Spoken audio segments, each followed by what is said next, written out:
All right, I'm going to show you how to use the Turnitin assignment in Schoology. So the first thing you need to do is go to your class and you're going to look for that assignment. The assignment is not going to look like your typical pencil and paper icon assignment. It's going to look like two intersecting rulers. So you're going to look for the title of the assignment and the due date to make sure it's the correct one. So I'm going to click here. It's going to open and it's going to allow you to upload a paper here. Now, if you don't see this option, it's likely because the start date for the assignment has not opened yet. It will not allow you to upload a paper until that start date has passed. So just know that and ask your teachers if you have any questions. But once this appears, you're ready to upload your paper. So click on Upload Submission, and this box is going to appear. Now, this is very important. From the iPad or from an iPad, you have two options for uploading your work. You can upload it via text input, or you can upload a Google Doc via cloud submission. On a PC, you do have more options for turning in work through this type of assignment, but on an iPad, you're limited to these two options. I'm going to show you these right now. And again, this is just for turning in typed work, so like research papers or essays, not necessarily for submitting PowerPoints or something like that. So if you want to do text input, you would click there, give it a title, and then you would copy and paste your typed work into this box. Now you can copy it from a Notability file or from a Pages file and paste it here. So you do have that option. Even though you can't upload it directly from those apps, you can copy and paste the information here. Now it will not preserve your formatting, so just kind of keep that in mind. If you want to preserve formatting for your typed work, I would recommend to use the cloud submission option and choose Google Drive. So that way you can upload a Google Doc. That's actually what I would prefer, or what I would recommend anyway, when submitting work through a Turnitin assignment in Schoology. You're going to be prompted to log in with your school Google account, so make sure that you log in correctly with that so it opens your Google Docs, and then click on the paper that you want to upload. You can use the search bar to search for that paper, and here's the one I would like to upload.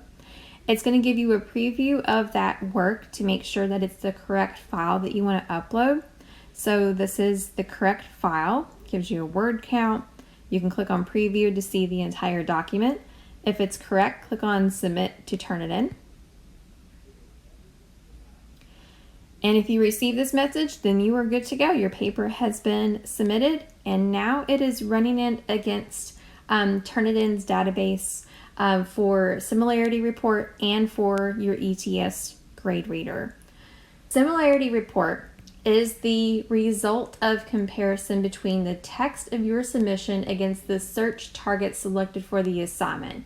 This may include billions of pages of active and archived internet information, a repository of works previously submitted to Turnitin, or a repository of tens of thousands of periodicals, journals, publications, all kinds of documents. In other words, the report will show you how much of your paper matches other sources on the web, whether intentionally plagiarized or not.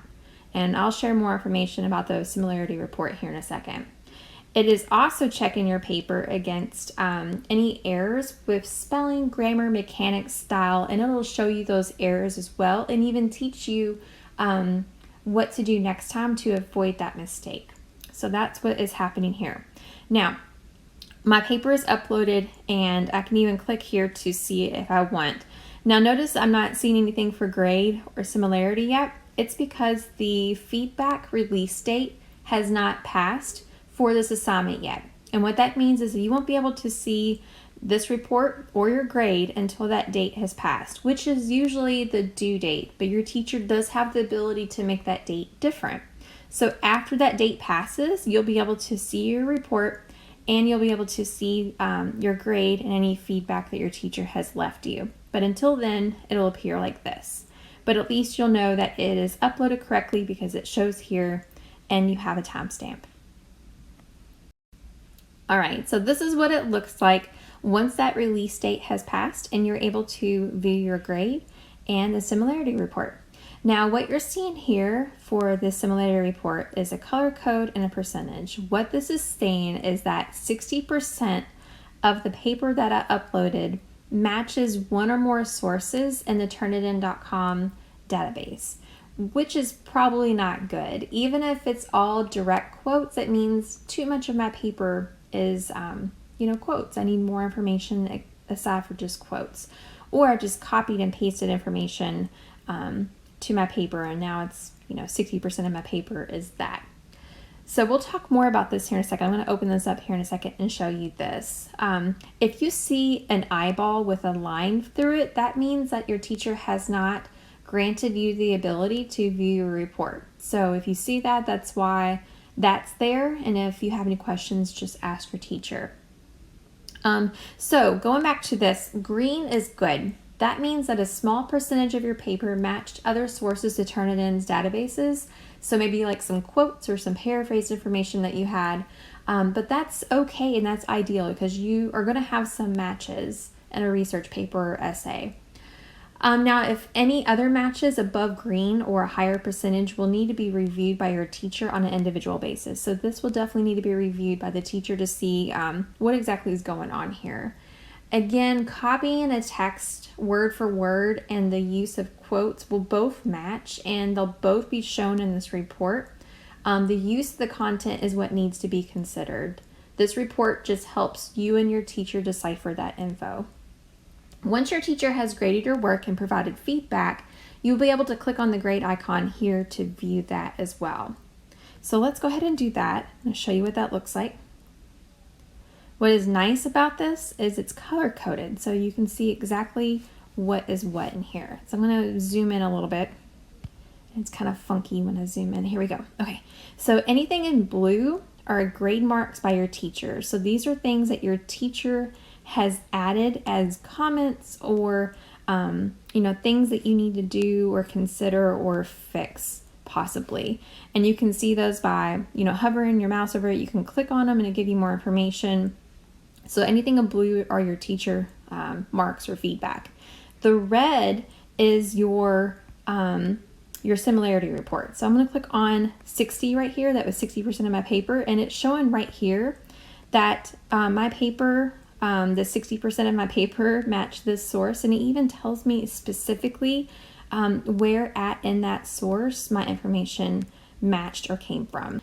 Okay, so over here in the purple, this is your ETS E-Rater that I was telling you about earlier. So what that is the system automatically checked your paper for errors with spelling, mechanics, style, anything like that. So you can actually click on those notes.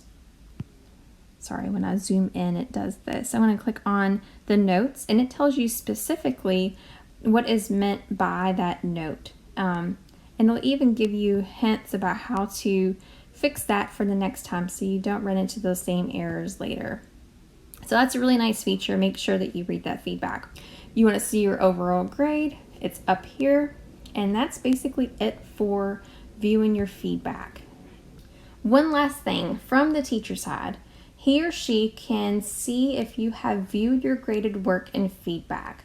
There's an eyeball icon that shows them if you've looked at it or not. So as always, it's very important to always review your teacher feedback and any notes from the system. All of it will help you grow as a writer and a student. If you have any questions at all about how to use this tool or view your reports, just let me know.